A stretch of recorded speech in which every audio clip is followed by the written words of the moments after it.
Conservation of momentum है। Conservation of momentum की याद रख ले, जब भी हम कंजर्वेशन ऑफ मोमेंटम की बात करते हैं इसका ये मतलब है हम न्यूटन फर्स्ट लॉ की बात करते हैं। मीन यहाँ पे क्या वैलिड होता है, यहाँ पे वैलिड न्यूटन फर्स्ट लॉ। और आपको पता है कि न्यूटन फर्स्ट लॉ क्या है। मीन जब भी हम कंजर्वेशन की बात करते हैं मोमेंटम कंजर्वेशन की, इसका यह मतलब है हम न्यूटन फर्स्ट लॉ की बात करते हैं। सही है। और ये जो हमारे पास कंजर्वेशन है मोमेंटम की, ये आइसोलेटेड सिस्टम के लिए होता है।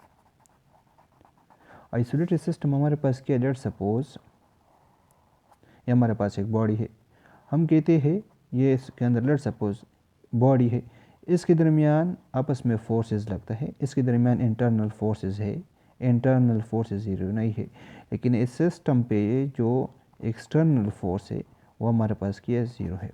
अगर एक सिस्टम पे, ये हमारे पास सिस्टम है, इस सिस्टम में इंटरनल फोर्सेस है वो ज़ीरो नहीं है, लेकिन उस सिस्टम पे एक्सटर्नल फोर्सेस क्या है, ज़ीरो है, इंटरनल ज़ीरो नहीं है, तो फिर इस तरह सिस्टम को हम क्या कहते हैं, isolated system. Mean conservation of momentum, जब हम कंजर्वेशन मोमेंटम की बात करेंगे तो इसमें दो चीज़ों का ख्याल रखना है कि हम न्यूटन फर्स्ट लॉ पढ़ते हैं, न्यूटन फर्स्ट लॉ पे आना है, सही है, और इसको हम पढ़ना है आइसोलेटेड सिस्टम के लिए। ये दो बातें इसमें याद रखना है। हमने ये पढ़ा है कि जब आप किसी बॉडी पे फोर्स अप्लाई करते हो, ये लेट सब सिस्टम है, हम इस पे फोर्स अप्लाई करते, इस पे हम नेट फोर्स अप्लाई करते, तो इसमें क्या प्रोड्यूस होता है, एक्सेलरेशन प्रोड्यूस होता है, ये हमने पढ़ा है। सो अकॉर्डिंग टू हमारे पास क्या, according to Newton second law के मुताबिक जब आप किसी बॉडी पे फोर्स अप्लाई करते हो, F is equal to ma, तो इसमें क्या प्रोड्यूस होता है, एक्सेलरेशन।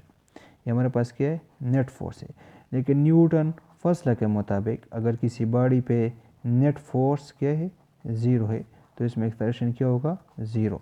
अब हम कहते हैं कि आइसोलेटेड सिस्टम है, तो आइसोलेटेड सिस्टम अगर हम ले ले तो आइसोलेटेड सिस्टम का ये मतलब है कि इस पे बाहर से जो एक्सटर्नल फोर्स है उस सिस्टम पे क्या है, ज़ीरो है। मीन अगर हम ये आइसोलेटेड सिस्टम ले ले, ये आइसोलेटेड, तो आइसोलेटेड सिस्टम पे जो बाहर से फोर्स लगता है ये हमारे पास क्या होगा, zero. So for isolated system, जब भी हम आइसोलेटेड सिस्टम की बात करते हैं इसका ये मतलब है कि सिस्टम पे एक्सटर्नल फोर्स नहीं है। जब एक्सटर्नल फोर्स नहीं है मीन ये एफ नेट हमारे पास क्या है, ज़ीरो है, हमारे पास क्या है, एफ नेट हमारे पास ज़ीरो है। जब एफ नेट ज़ीरो गया हमारे पास, तो ये हमारे पास इसमें क्या, हमारे पास एक्सेलरेशन हमारे पास क्या है, ज़ीरो है। सही है। इसका मतलब है हम न्यूटन फर्स्ट लॉ पे आ गए, सही।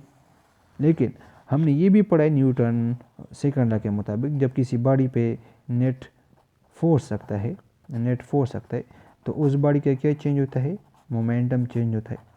लेकिन अगर हम आइसोलेटेड सिस्टम की बात कर ले तो आइसोलेटेड सिस्टम के लिए हमारे पास नेट फोर्स क्या है, ज़ीरो है, तो ये हमारे पास मिलेगा del P over del T को ऐसे मल्टीप्लाई कर ले तो आपके पास मिलेगा momentum is equal to zero.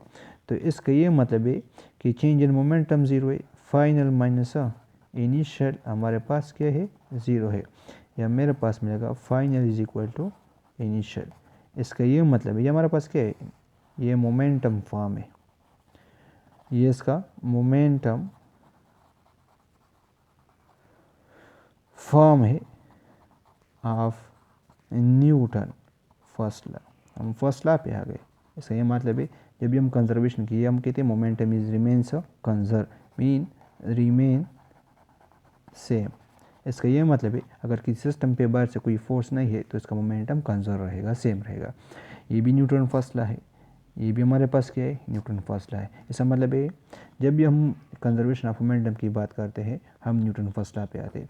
और जहाँ पे न्यूटन फर्स्ट लॉ वैलिड होता है, ये इसका फोर्स फॉर्म है, ये इसका मोमेंटम फॉर्म है। इसका मतलब है वो बॉडी हमारे पास क्या होगा, इक्विलिब्रियम में होगा।